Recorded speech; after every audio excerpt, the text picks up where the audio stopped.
Assalamualaikum. Waalaikumsalam warahmatullahi wabarakatuh. Punten Pak dosen, off kamera sebentar. Oh ya, mangga. Mangga. Oke. Papa.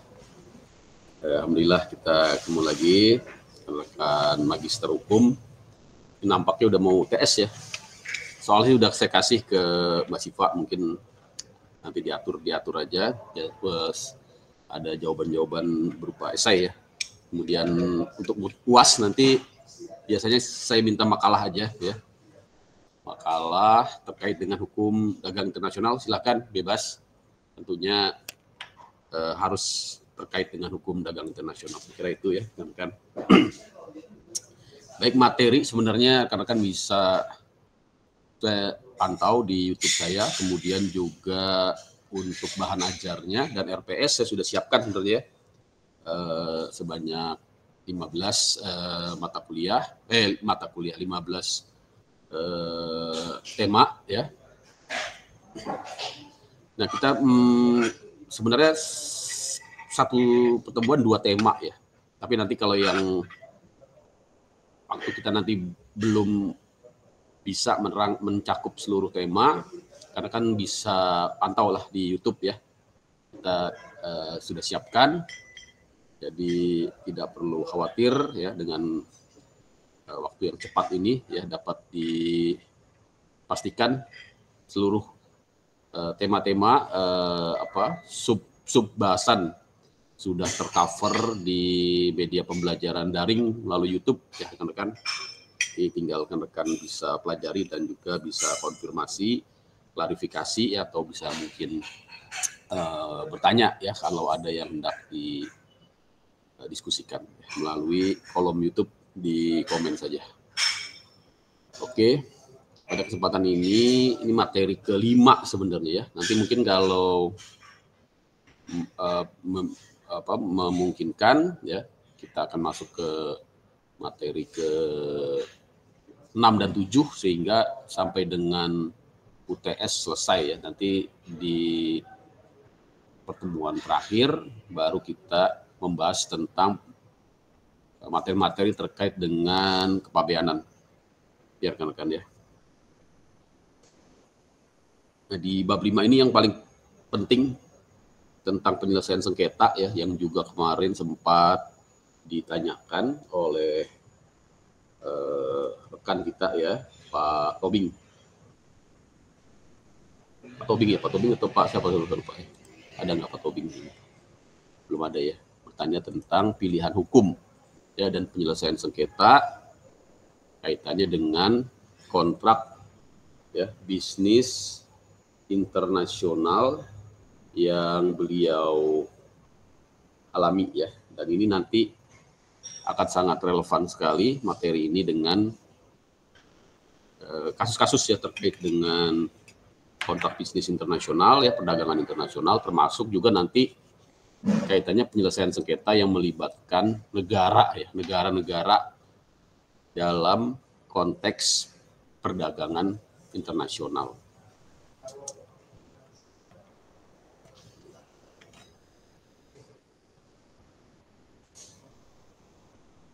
Pertama, sebagai pendahuluan, rekan-rekan, perdagangan internasional ini sebenarnya tidak berbeda ya dengan perdagangan domestik pada umumnya ya, memiliki kesamaan dari segi motivasi ya, perilaku para pihaknya. Yang membedakan adalah adanya perbatasan ya, perbatasan antar negara, adanya lintas batas ya, cross border ini. Sehingga adanya perbedaan lintas batas ini selain terkait dengan aspek logistik ya yang lebih mahal daripada perdagangan domestik atau dalam negeri ya rekan-rekan, para pihak juga ya, penjual dan pembelinya, eksportir atau importirnya dibatasi ya oleh negara ya, dibatasi oleh perbedaan negara, sehingga menimbulkan tentunya kompleksitas kan ya, kompleksitas yang lebih beresiko ya, yang lebih apa namanya kompleks ya daripada perdagangan domestik. Nah ini kita lihat ya, dengan adanya perbedaan yurisdiksi ya, maka pihak-pihak yang berpotensi untuk bersengketa, kita lihat ya, ada beberapa pihak, ada beberapa kemungkinan ya. Pertama, sengketa antara sesama pedagang ya, antara sesama pedagang ya, pedagang dengan pedagang. Nah, tidak menutup kemungkinan sengketa juga terjadi dengan negara ya, pedagang dengan negara. Ini sangat relevan sekali dengan penelitian saya di disertasi ya. Kalau rekan-rekan mau lihat, bisa di YouTube saya ada, cari aja ya. Disertasi saya disiarkan secara terbuka. Semua disertasi ya biasanya juga disiarkan secara terbuka ya, baik secara offline maupun secara online sebagai tanggung jawab akademis ya seorang calon doktor gitu ya rekan. Jadi saya kira yang lain juga harus siap-siap ya. Bahkan mungkin udah ada yang dokter-dokter saya kira nih ya, Pak Tobing ya. Biasanya gitu di IBLAM ini ya, ambil lagi S1, ambil lagi S2, padahal sudah dokter. Oke, kembali ke materi ya. Jadi yang pertama, para pihak dalam sengketa itu adalah para pedagang ya, atau sengketa bisnis ya. Ini masuk ke dalam ranah hukum privat tentunya. Jadi ini terkait dengan apa? Terkait dengan kesepakatan para pihak ya. Nah, di sini ada pilihan hukum ya. Termasuk kebebasan memilih hukum ya. Freedom choice of law. Yang kemarin di materi pertama sekali kita sudah sampaikan sebagai prinsip utama dari hukum perdagangan internasional. Termasuk juga freedom choice of forum ya. Forum pengadilan mana yang akan digunakan dalam menyelesaikan sengketa. Ini akan menjadi pertimbangan hakim ya ketika memeriksa ya gugatan, pasti akan dilihat dulu choice of law-nya, choice of forumnya di dalam kesepakatan. Ya kan, kalau ternyata disepakati di dalam kontrak menggunakan alternatif dispute settlement ya, seperti melalui arbitrase ya, atau melalui mediasi ya, dan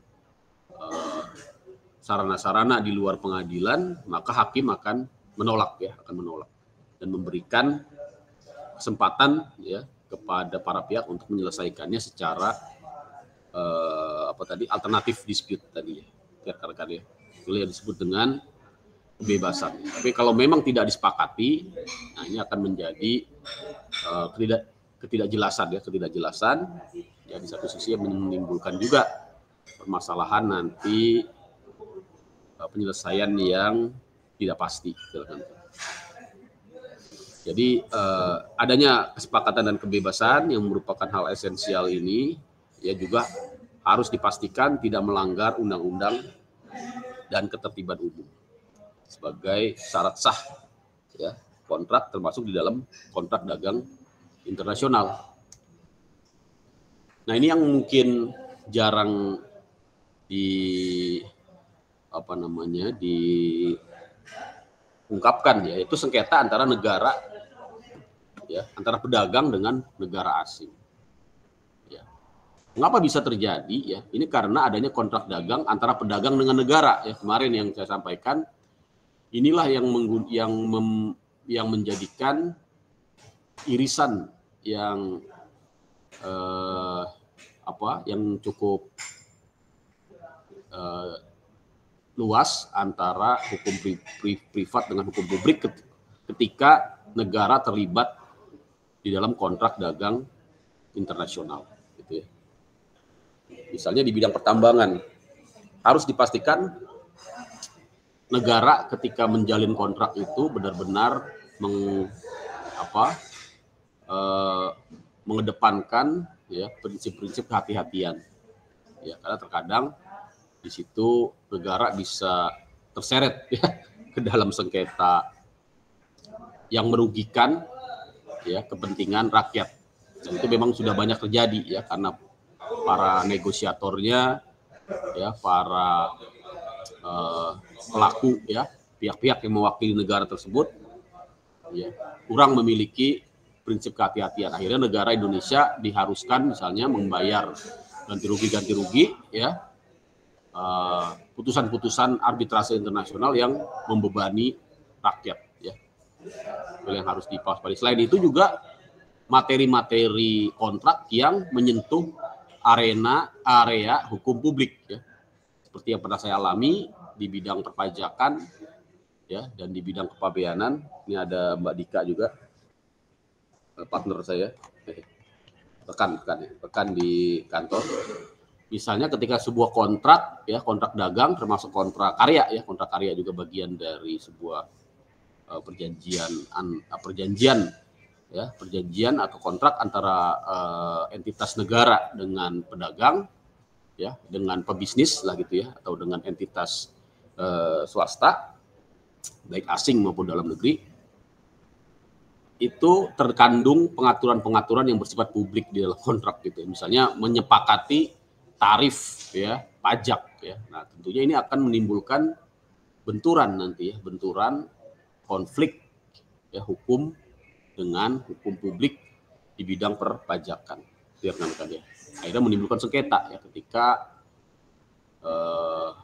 ditegakkan hukum pajak tapi bertentangan dengan materi yang terkandung di dalam kesepakatan kontrak. Dan itu sudah ada jurisprudensinya dari Mahkamah Agung tahun 2018, karena kan bisa akses ya, bisa akses di mana di jurisprudensi putusan Mahkamah Agung tahun 2018 tentang hukum pajak. Di situ ternyata Mahkamah Agung memutuskan bahwa kontrak karya berlaku sebagai lex spesialis dari hukum pajak. Ini sebuah perkembangan hukum yang cukup signifikan ya, dari segi norma, benturan norma antara perjanjian bisnis dengan hukum publik, dalam hal ini hukum pajak yang memuat tarif biaya keluar ya. Saat itu kasusnya biaya keluar. Tapi ini dapat juga tentunya diterapkan nanti dengan kasus-kasus pajak selain biaya keluar ya. Dan juga sudah muncul juga kasus-kasus yang lain, termasuk pajak daerah ya, misalnya pajak air permukaan ya di Papua ya, dengan PT Freeport ya. Dan itu sudah diputus oleh Mahkamah Agung. Ya, artinya ini harus diwaspadai ya, terkait dengan para pembuat pihak-pihak yang melakukan ya kontrak kerjasama dengan mewakili negara. Ini harus memastikan ya tidak merugikan negara ya, dengan kesepakatan yang tadi itu ya, yang menimbulkan pertentangan konflik dengan hukum publik ya, rekan-rekan ya.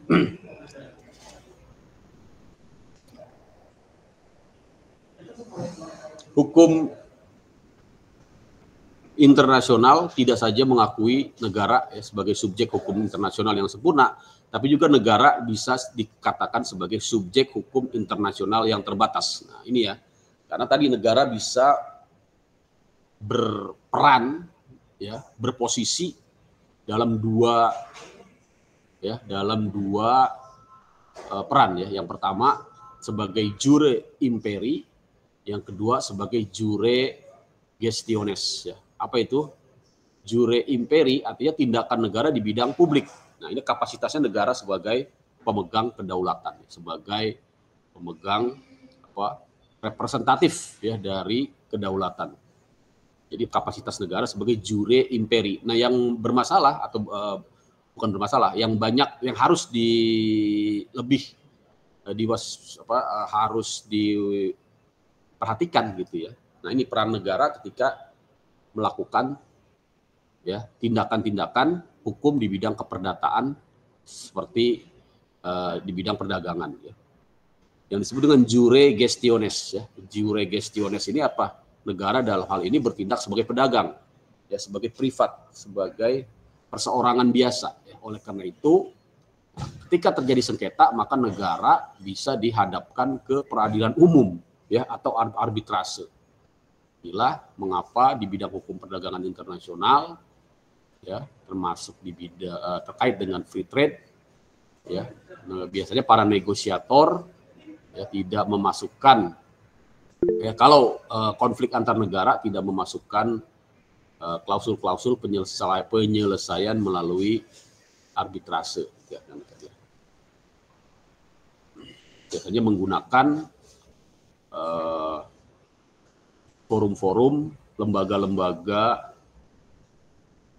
internasional yang bersifat publik ya, nanti kita akan bahas lebih lanjut. Dan memang disertasi saya terkait dengan ini, terutama penyelesaian konflik ya antara negara dengan pedagang, antara negara dengan pedagang.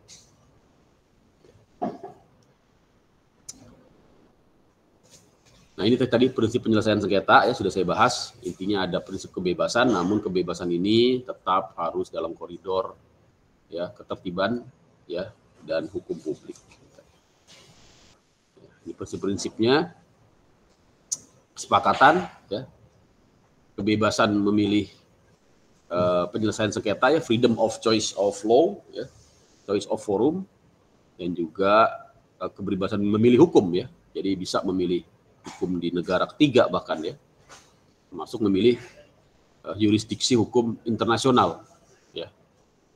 Berikutnya good faith ya, ini yang menentukan nanti terutama hakim ya dalam memutuskan penyelesaian sengketa ya.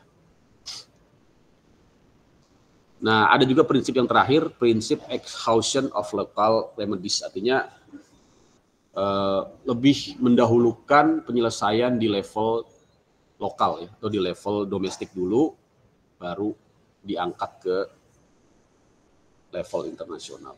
Ini penjelasannya silakan dibaca ya. Tadi prinsip exhaustion of local remedies dianut di mana? Di ILC ya. ILC itu bukan Indonesian Lawyer Club bukan, tapi International Law Commission, kan ya. PBB ya, Badan Hukum Komisi Hukum Nasional PBB di pasal 22-nya ya mengatakan tentang draft article on state responsibility, membuat prinsip hukum kebiasaan internasional, menetapkan bahwa pihak-pihak yang mengajukan sengketa ke pengadilan internasional maka harus ya terlebih dahulu memberikan kesempatan ya kepada hukum nasional untuk ya menyelesaikannya terlebih dahulu. Kalau memang hukum nasional tidak kompeten ya ataupun tidak dapat menyelesaikannya, barulah ditempuh ya langkah-langkah di dalam penyelesaian sengketa di pengadilan internasional. Ini prinsip kesepakatan tadi sudah ya, artinya sama dengan prinsip ya kesepakatan di dalam hukum perdata secara umum ya, tidak boleh ada tipu muslihat, tidak boleh ada tekanan, tidak boleh ada informasi yang menyesatkan ya. Dua belah pihak harus dalam kesepakatan dan kesetaraan ya. Dan prinsip ini pula ya dapat menjadi dasar suatu proses penyelesaian sengketa yang sudah berlangsung dapat diakhiri. Jadi penyelesaian sengketa pun tidak harus diakhiri di pengadilan ya, bahkan ya ketika proses peradilan berjalan pun para pihak masih dapat menyelesaikannya berdasarkan kesepakatan atau konsensus. Jadi prinsip kebebasan ini diatur secara internasional di mana di UNCITRAL Model Law ya. Principle of free choice of means ya. Prinsip kebebasan memilih penyelesaian sengketa ya. Jadi dipilihnya arbitrase harus berdasarkan kesepakatan para pihak. ya, kebebasan memilih hukum, freedom choice of law ini ya,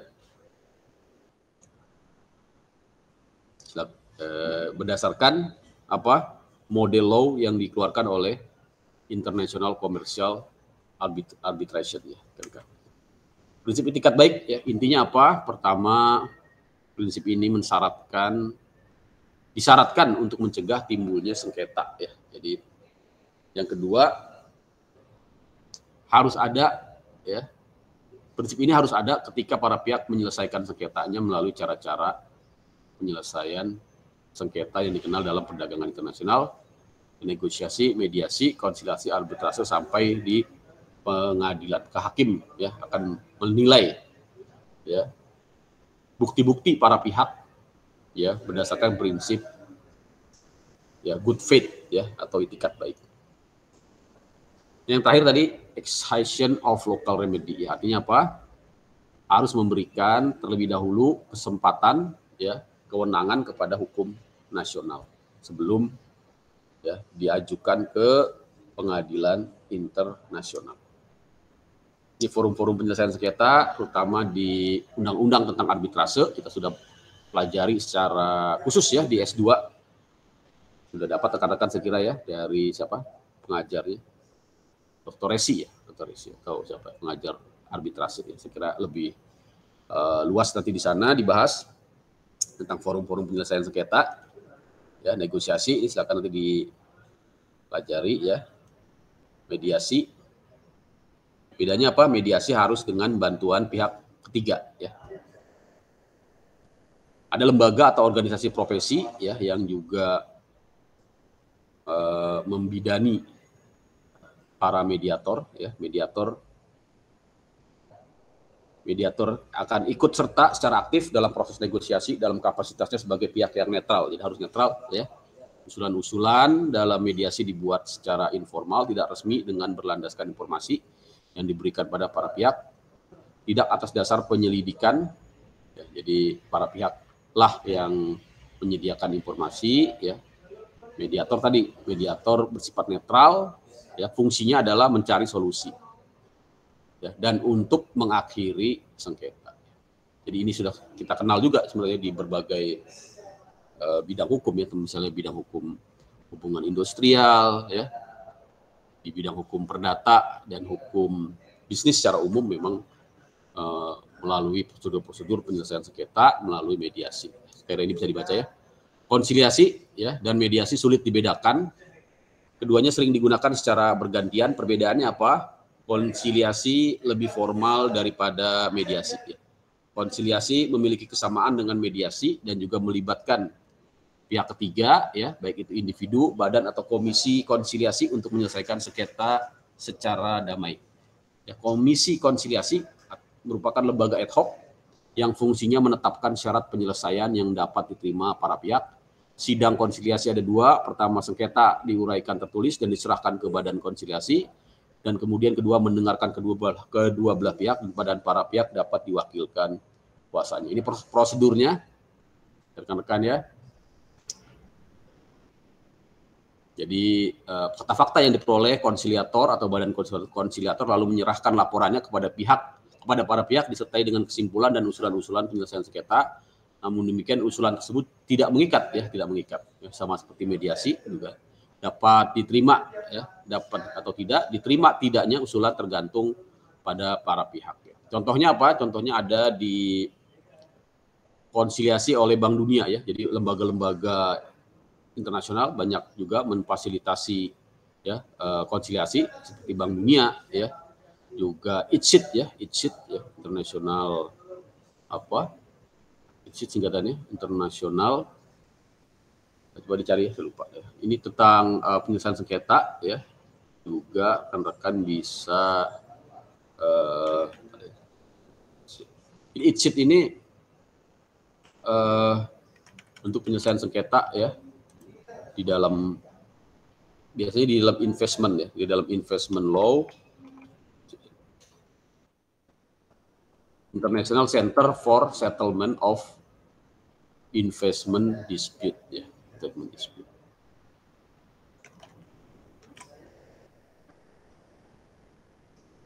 Contohnya kasus antara Tesoro Petroleum Corp ya melawan Government of Trinidad ini ya.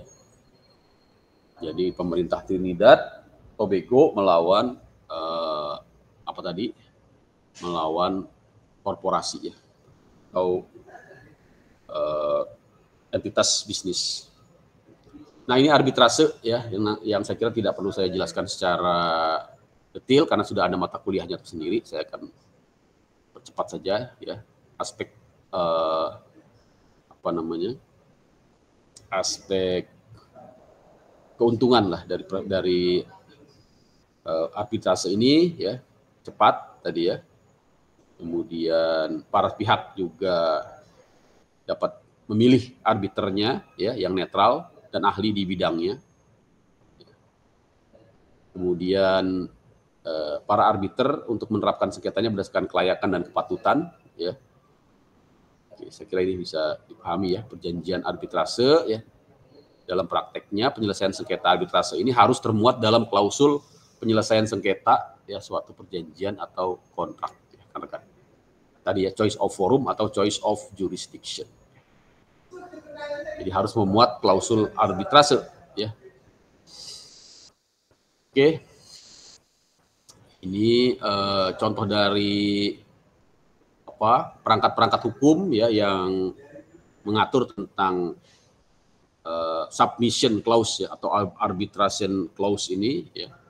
Misalnya di undang-undang arbitrase ya di Indonesia juga katakan termasuk di apa hukum internasionalnya yang dikeluarkan oleh UNCITRAL ya. Jadi klausul arbitrase ini melahirkan yurisdiksi ya atau kewenangan kompetensi ya bagi siapa? Bagi arbitrase ya. Rekan-rekan ya.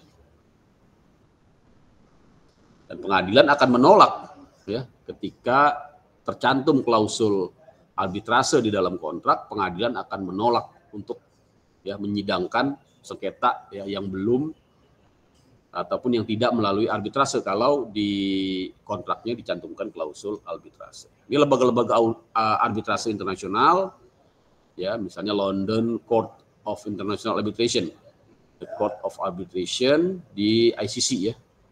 Kemudian arbitrase di Stockholm Chamber of Commerce ya termasuk di Indonesia. Di Indonesia juga ada ya BANI ya. BANI, kemudian di Singapura juga ada ya SIAK gitu, SIAK. Nah, penyelesaian sengketa juga ternyata bisa menggunakan sarana penyelesaian sengketa nasional, ya pengadilan nasional dan juga pengadilan internasional. Jadi kita juga bisa ya misalnya memilih pengadilan negeri di suatu negara ya dan juga dapat menggunakan sarana pengadilan internasional seperti misalnya melalui Badan Penyelesaian Sengketa ataupun Badan Pengadilan Internasional di World Trade Organization ya International Court of Justice bisa ya kan. Bagaimana dengan hukum yang berlaku ya? Nah ini kemarin pertanyaan Pak Gultom ya, kok Pak Tobing. Pak Gultom ya, kemarin juga pertanyaan tentang ini choice of law. Apa hukum yang berlaku? Nah ini Pak Gultom ya. Jadi pertama ya dengan melakukan harus menentukan keabsahan suatu kontrak dagang. Jadi peran choice of law ini sangat penting sekali ya untuk dinyatakan di dalam kontrak dagang karena nanti akan digunakan oleh pengadilan. Untuk apa? Untuk menentukan keabsahan kontrak dagang, menafsirkan kesepakatan ya. Jadi nanti fungsinya untuk itu ya, untuk menentukan keabsahan. Jadi keabsahan kontrak itu akan ditentukan dari pilihan hukum kita. Artinya pilihan hukum di kontrak itu ya akan digunakan oleh hakim dalam menguji ya keabsahan kontrak ya ketika disidangkan ya di dalam pengadilan ya. Menafsirkan kesepakatan kontrak, menentukan telah dilaksanakannya atau tidak dilaksanakannya suatu prestasi dan menentukan akibat-akibat hukum dari adanya pelanggaran dari kontrak ya kan ya. Jadi itu fungsi choice of law ya. Hukum yang berlaku choice of law dapat mencakup jadi pertama hukum yang diterapkan terhadap pokok sengketa ya. Jadi pilihan hukum tersebut akan ya berlaku ya akan menjadi batu uji terhadap pokok sengketa ya. Selain itu juga terhadap procedural law-nya, terhadap hukum acaranya ya. Hukum yang akan berlaku tersebut sangat bergantung pada kesepakatan tadi ya. Apabila salah satu pihak tidak sepakat mengenai salah satu hukum nasional ya dengan tujuan ya mencari hukum nasional yang relatif lebih netral gitu ya. Jadi ini intinya seperti itu ya, saya kira ini bisa dipahami lah ya.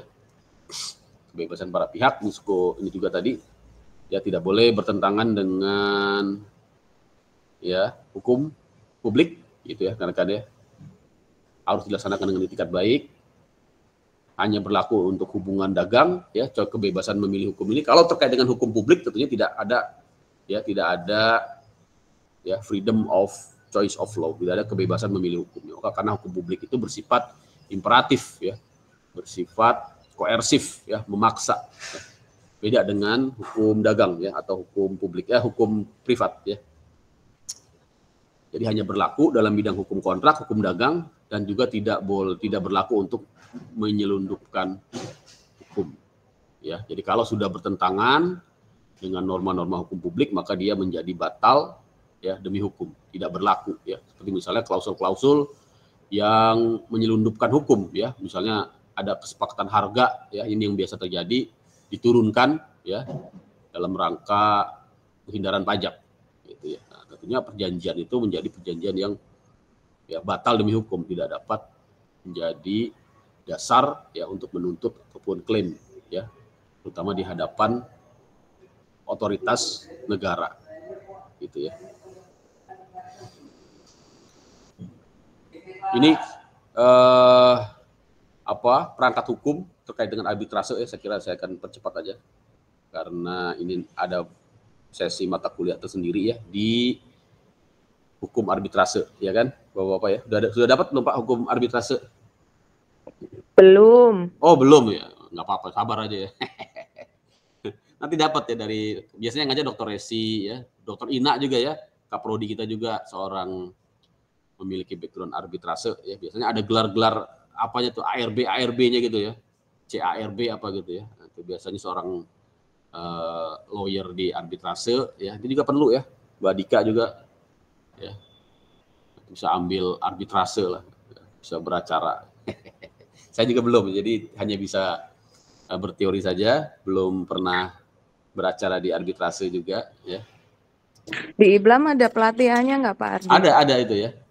Kemarin sudah kerjasama kita dengan lembaga penyelesaian sengketa ya, lembaga penyelesaian sengketa. Jadi nanti dapat gelar ya, dapat gelar keahlian ya. Macam-macam gelarnya, ada CPM ya. CARB macam-macam tuh ya. C gitu ya. Sekarang kan gitu modelnya ya. Sampai ada yang gelar itu satu halaman tuh ya, C-nya banyak banget itu ya. Oke, eksekusinya bagaimana? Kembali untuk eksekusi putusan di sini ya. Pelaksanaan putusan sengketa yang dibuat di luar negeri. Nah, ini yang jadi masalah ketika putusan-putusan lembaga penyelesaian sengketa luar negeri ya. Ternyata tidak mudah dilaksanakan. Kenapa? Karena pihak yang kalah di suatu sengketa tidak jarang merasa keberatan dalam melaksanakan putusan tersebut ya. Dalam pada itu pengadilan di dalam negeri ya yang diharapkan dapat membantu proses pelaksanaan putusan ternyata juga kurang. Nah, ini ada permasalahan di sini ya. Jadi memang kalau menggunakan perangkat-perangkat ya penyelesaian sengketa asing ya, maka pihak yang kalah ini ya secara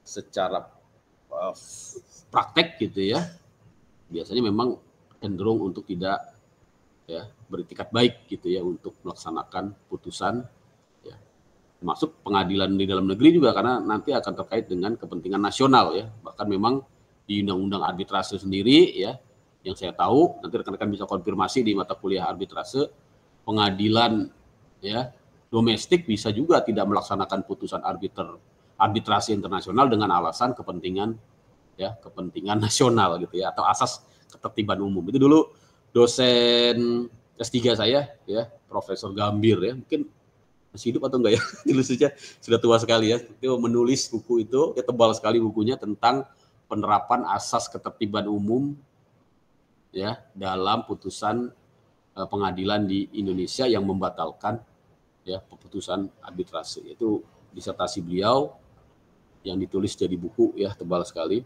Ya. Saya kira itu ya untuk arbitrase, saya tidak akan perpanjang. Oke, silakan ini dilihat pelaksanaan putusannya tadi ya. Jadi untuk dapat dilaksanakan ya,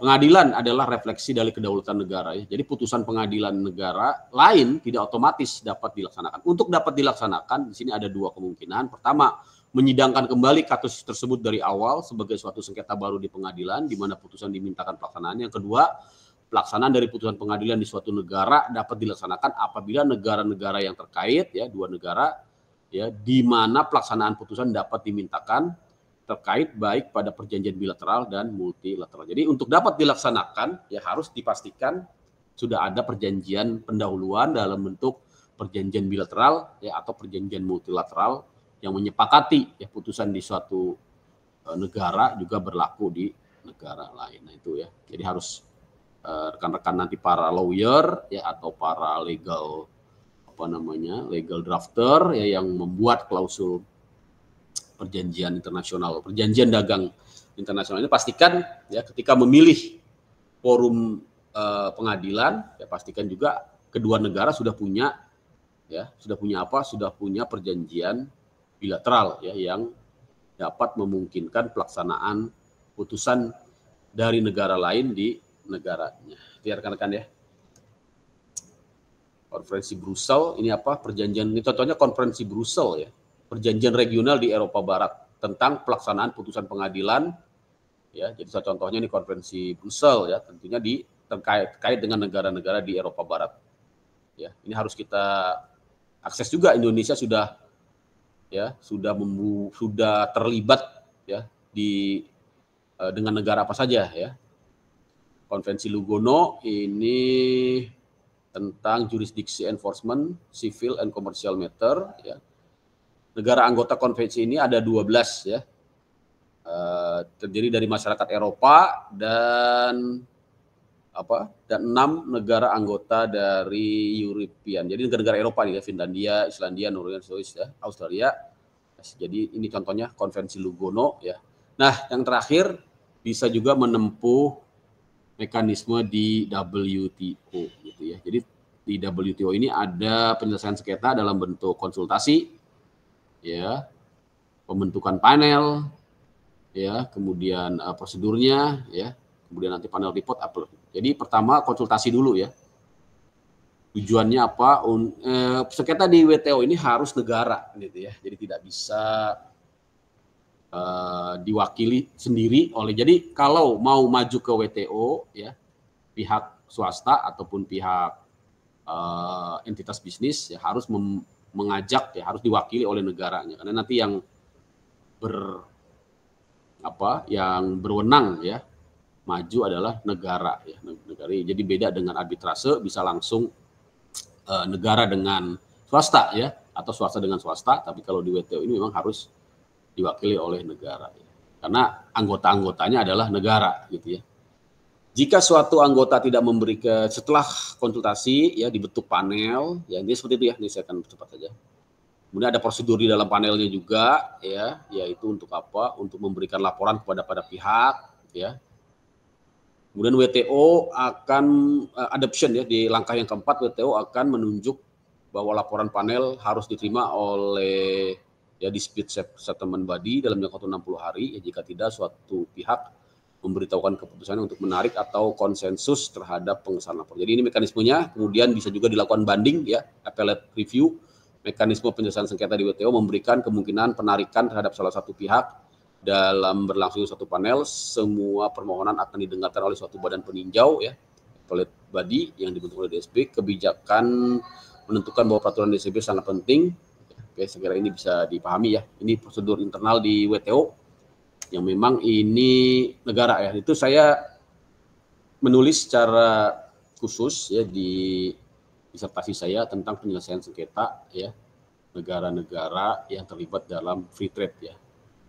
Nah, metode saya dengan menggunakan literatur review ya, pada saat itu belum ada ChatGPT ya. Jadi memang sulit sekali ya. Saya harus mengumpulkan ya bahan-bahan ya, baik yang hard copy maupun yang soft copy ya. Kemudian saya rangkum ya sengketa-sengketa yang ada ya. Jadi beruntung sekali generasi sekarang sudah ada ChatGPT ini, tapi ya itu saya lihat memang akhirnya sangat ketergantungan dan tidak tidak diolah lagi ya. Yang kadang-kadang pas ujian tesis itu saya masih melihat kok ini sangat bahasanya, terutama dari segi bahasa ya, dari segi bahasa dan juga dari segi validitas ya kelihatan gitu ya. Saya kira itu rekan-rekan untuk penyelesaian sengketa. Rekan-rekan juga bisa akses tadi ya tulisan saya tentang sengketa itu ya, sengketa-sengketa di buku saya, sama di bab yang terakhir ya, sengketa yang saya tulis itu sengketa yang dapat saya kumpulkan itu yang berasal dari North Amerika ya, kemudian juga di Eropa ya, termasuk di Asia, termasuk yang ada di Indonesia juga.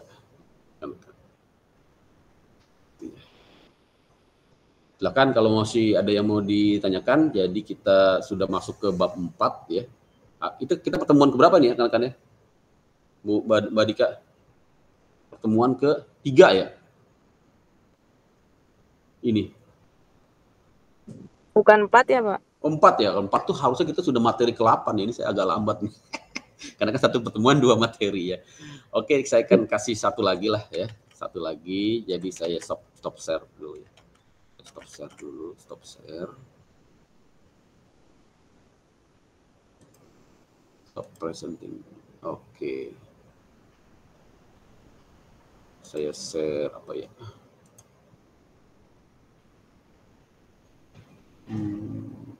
Lihat. Nah, ini aja deh.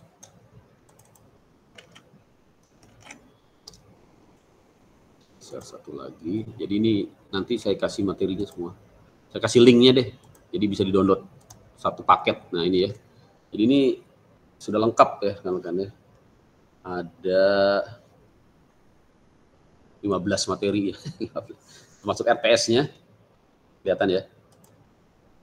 Nah, karena kita sudah pertemuan keempat, harusnya kita sudah minimal sampai yang nomor 9 ya, nomor 9 sudah masuk ke pabeanan, tapi nggak apa-apa. Berikutnya tentang mekanisme transaksi bisnis internasional ya, rekan-rekan ya.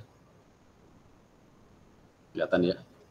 Ini saya, kan bisa tonton sudah di YouTube sudah ada ya. Jadi ini saya sampaikan juga di materi ahli kepabeanan untuk rekan-rekan. Saya download dulu nih. Download dulu ya.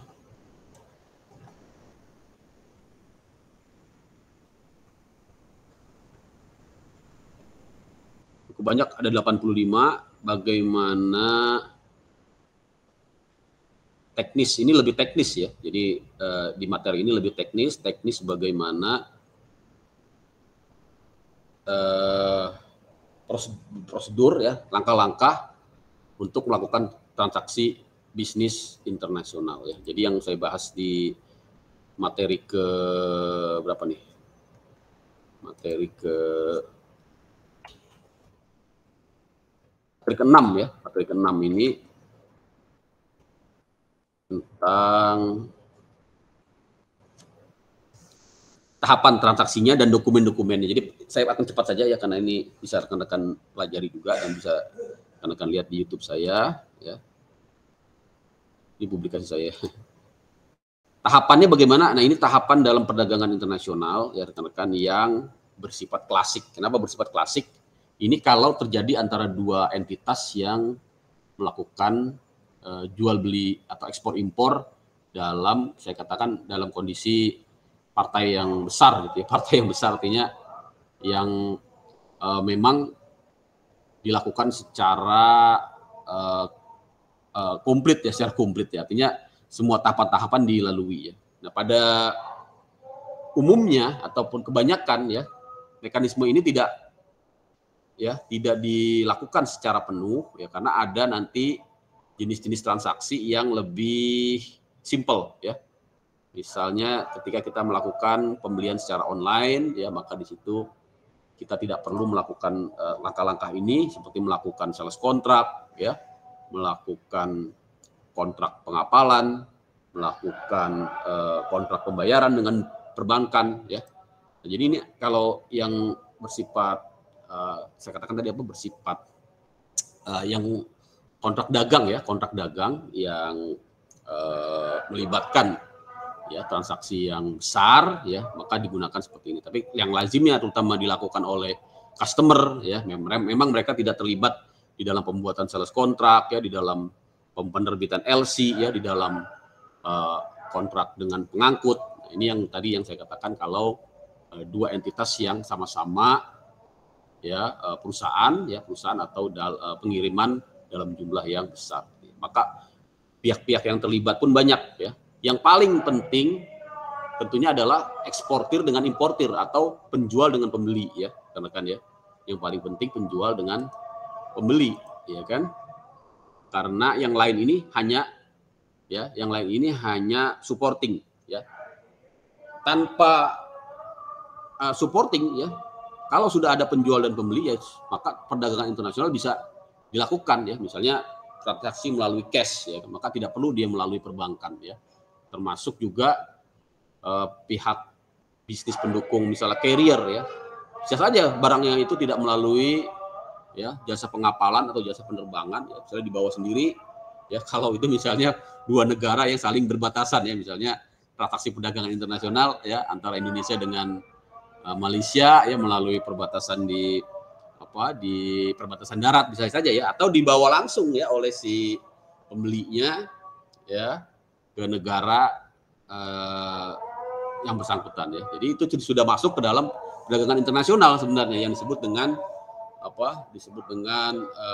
barang penumpang ya, kalau di istilah bea cukai itu barang penumpang. Jadi mereka itu para penumpang yang membeli barang di luar negeri sebenarnya masuk ke dalam definisi importir.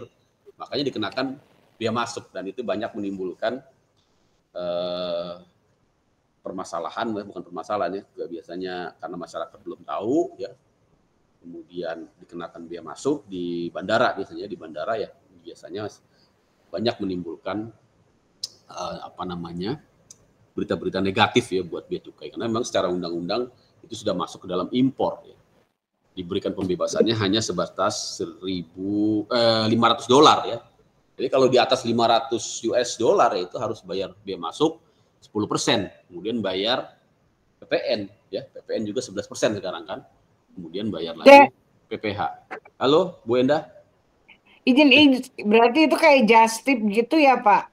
Iya, jadi just tip itu kan kalau ketahuan lebih ya, karena kan gini ya, banyak yang memang yang nggak ketahuan karena kan saking banyaknya ya, mungkin ada juga yang lolos. Tapi kalau secara normatif ya di atas $500 per orang itu ya harusnya kena bea masuk. Misalnya beli handphone.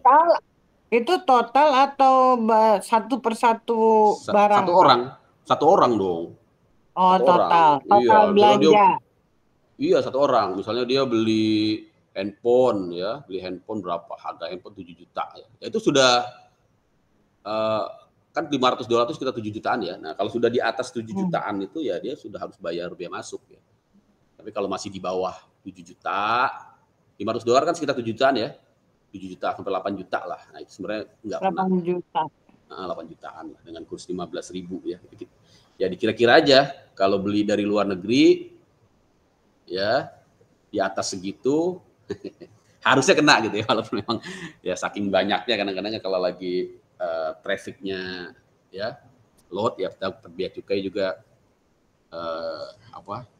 banyak yang lewat juga ya. Kalau yang lewat ya berarti alhamdulillah gitu ya.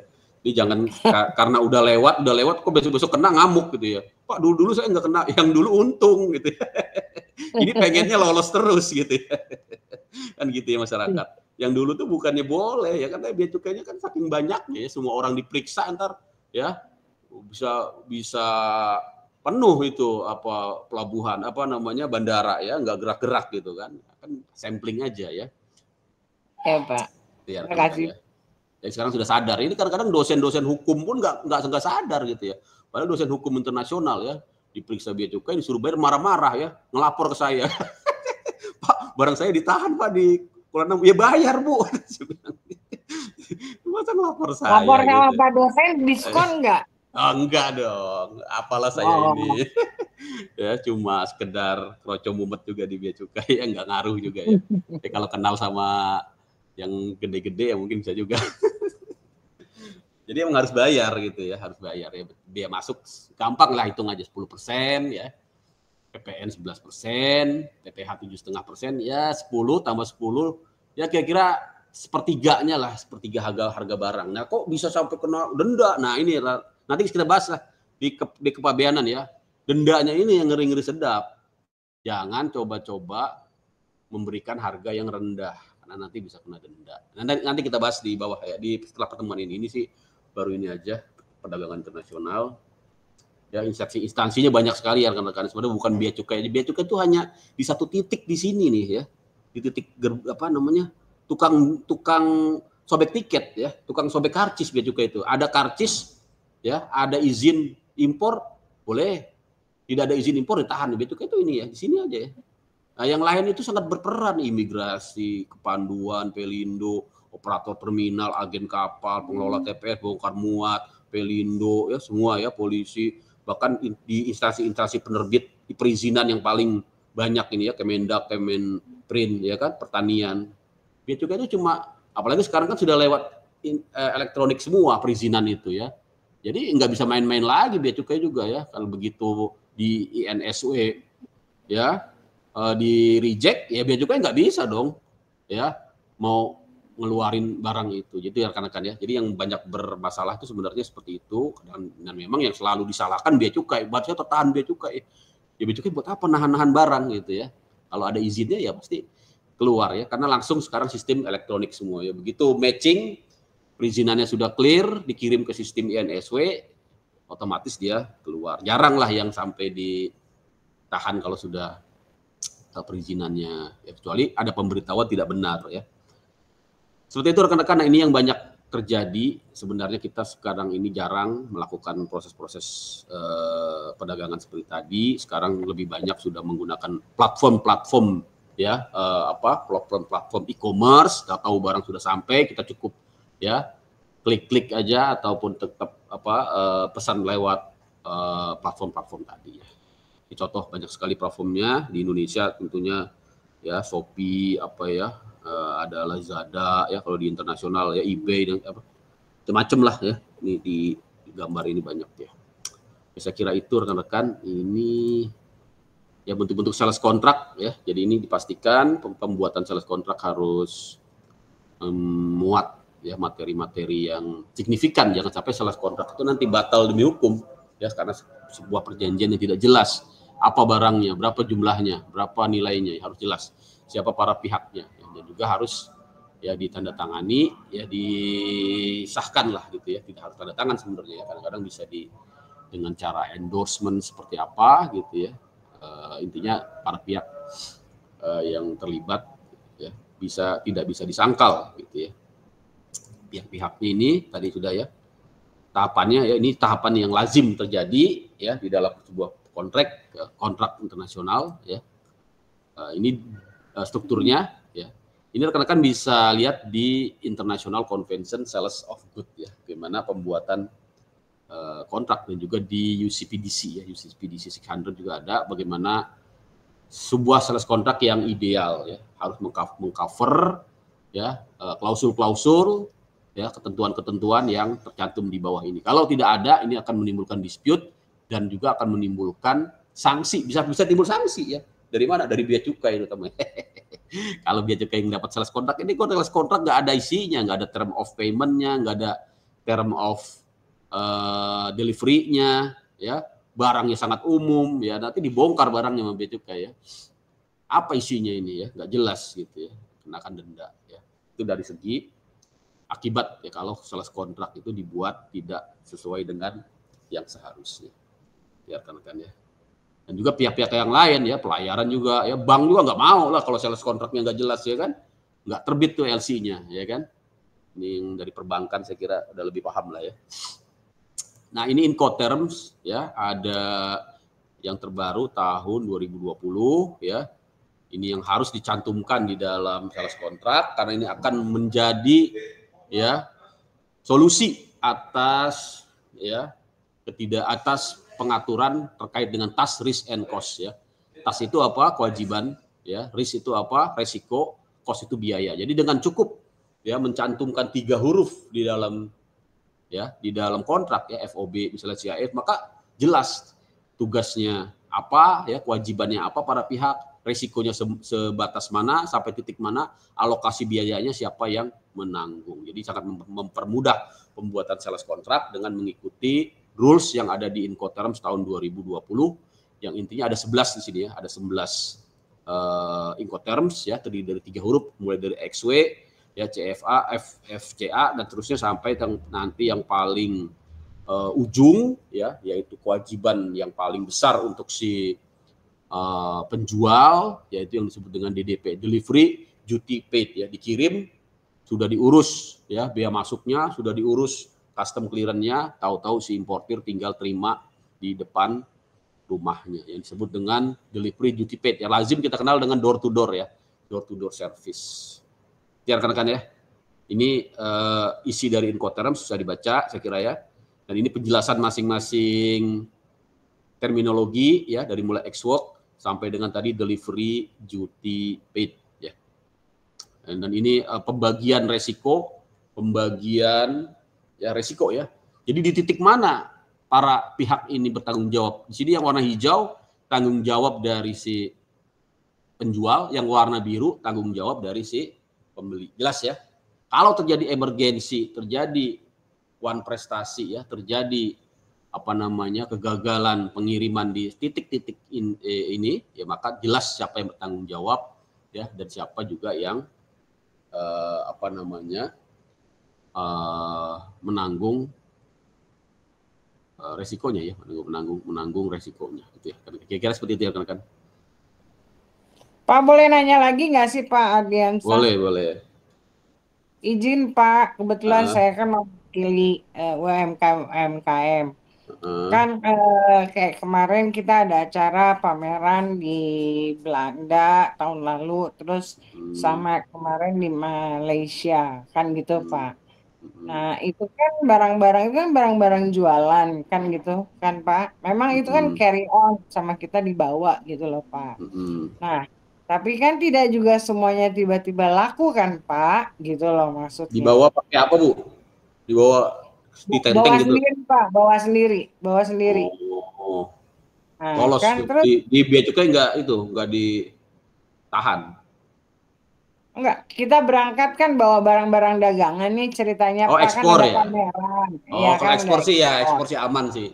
Paling nanti di Malaysianya. Di Malaysia sih so far Pak, Baik-baik ya customnya.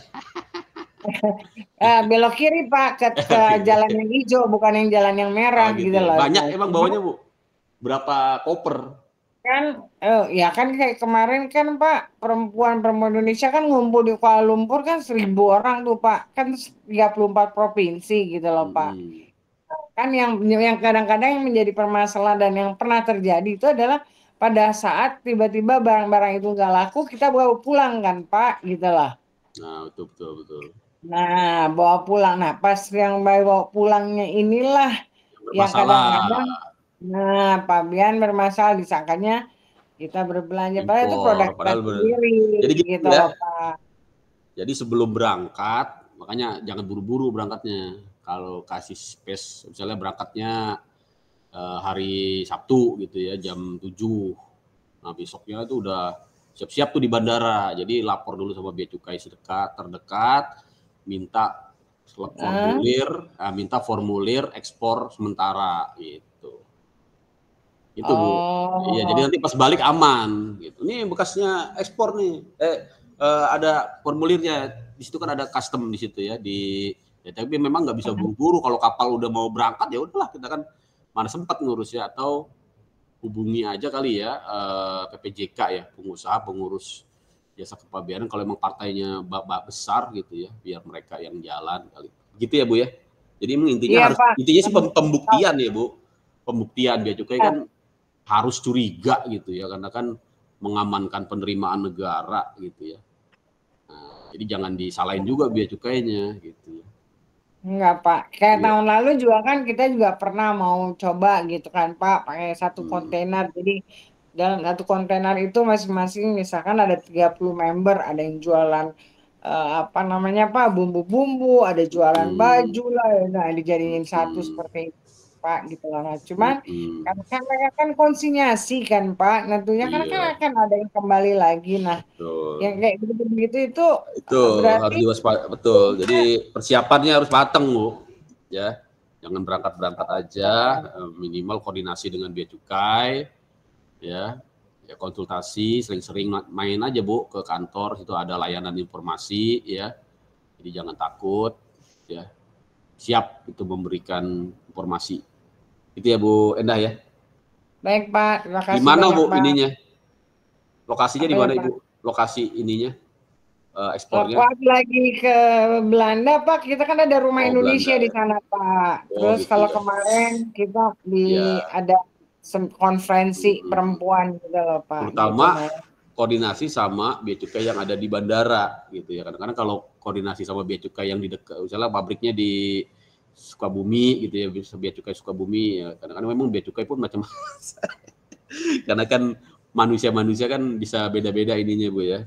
Ada kejadian juga gitu ya, sudah koordinasi sama bea cukai di Kalimantan waktu itu ya, eksportir apa namanya? Eksportir waktu itu ini ya, akuarium ya. Ternyata sudah clear di sana ya, di sini di Priuk masih ditahan juga, emang kadang-kadang gitu ya. Jadi memang harus banyak ini ya, banyak koordinasi ya. Koordinasi itu artinya meminta, bukan macam-macam. Koordinasi itu kita memberitahukan gitu, memberitahukan ya, kemudian minta advice ya, advice dari segi apa namanya hukumnya gitu ya Bu Endah ya. Saya kira Iya, itu Bu. Pak, itu sama satu lagi, Pak, saya mau tanya yang tadi Bapak bilang. Jadi kalau misalkan BBM biaya masuk, kita ke negara mereka, kita ekspor, saya juga kena biaya masuk juga, Pak, di sana. Jadi dua Iya kali, dong. dua kali kena, Barangnya Pak. apa Bu? Barangnya apa? Barang-barangnya barang-barang UMKM, Pak. Kita Oh waktu itu iya. pameran. Iya, kalau ekspor kan nggak ada pungutan di negara Indonesia ya. Nanti pungutannya di negara tujuan. Oh, nah sisanya masuk ke sini biaya masuk ya, Pak. Nah, kalau tadi pada saat ekspor Kalau nggak ada tidak koordinasi. diberitahukan, ya, tidak dikoordinasikan, nah itu pasti kena biaya masuk juga. Karena kan dianggapnya tadi beli dari luar negeri. Di prinsipnya gitu ya, Bu Endah ya. Nanti kita bahas tentang kepabeanan khusus Bu di pertemuan berikutnya. Ini sih Iya, Incoterm, Pak. saya kira ini bisa dipahami lah. Ini penting sekali rekan-rekan, ini nanti saya sampaikan sedikit saja karena rekan-rekan bisa baca. Ini penting sekali untuk tadi bagaimana membaca ya, memahami masing-masing Incoterms ini, misalnya free on board, di mana biaya yang harus ditanggung oleh seller, di mana risiko yang harus ditanggung oleh seller dan oleh buyer ya. Jadi ini saya percepat aja, silakan dibaca ya. Titik-titiknya ini penting sekali ya. Jadi nanti tergantung negosiasi ya. Mau pakai FOB, mau pakai CFR, tergantung ya. Negosiasi tergantung dari kesepakatan para pihak. Ini masalah perbankan saya kira bisa dipahami ya, LC ya, mekanismenya di dalam UCPDC itu ya.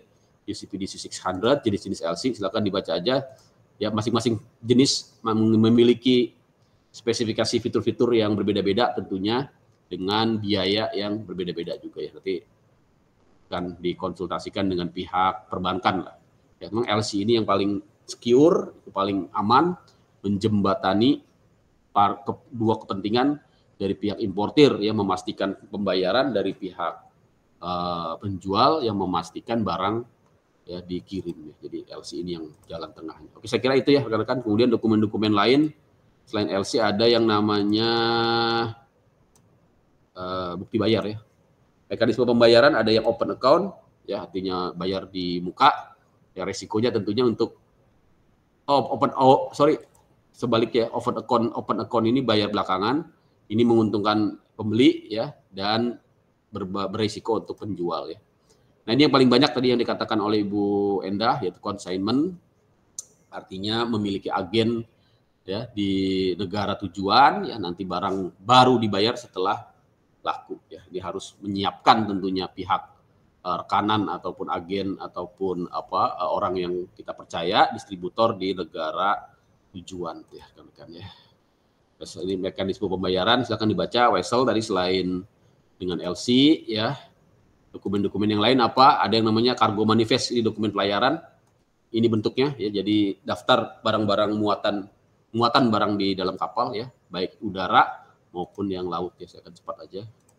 Ini dokumen manifest ketika sudah disubmit di Bea Cukai. Jadi dokumen manifest itu juga dokumen kepabeanan karena harus disubmit oleh pengangkut ke Bea Cukai untuk dijadikan sebagai pemberitahuan pabean, dan Bea Cukai akan melakukan pemeriksaan di sarana pengangkut. Ya rekan-rekan ya. Ini Bill of Lading berdasarkan hukum-hukum internasional ya. Hague Rules, Visby Rules, Hamburg Rules, Rotterdam Rules, macam-macam ya. Di KUHD juga diatur tentang konsumen ya, yang tidak lain adalah BL, yaitu ya perjanjian pengangkutan barang ya. BL ini disebut juga document of title ya, document of title di mana diaturnya tadi ya di Hague Rule ya, Visby Rules, Hamburg Rules ini mengatakan sebagai bukti kepemilikan ya, membuktikan adanya perjanjian pengangkutan dan juga ya kepemilikan ya di dalam Hague Rule, Hamburg Rules ini ya kan ya. Saya kira ini bisa dipahami tentang BL ya, Bill of Lading ya, fungsi-fungsinya tadi ya sebagai dokumen of title ya, dokumen of title bukti kepemilikan, kontrak pengangkutan dan juga sebagai tanda terima barang sudah sampai di di tempat si pembeli ya. Jadi jenisnya macam-macam ya. Ini master yang dikeluarkan oleh pengangkut ya, host BL dikeluarkan oleh agen atau forwarder ya.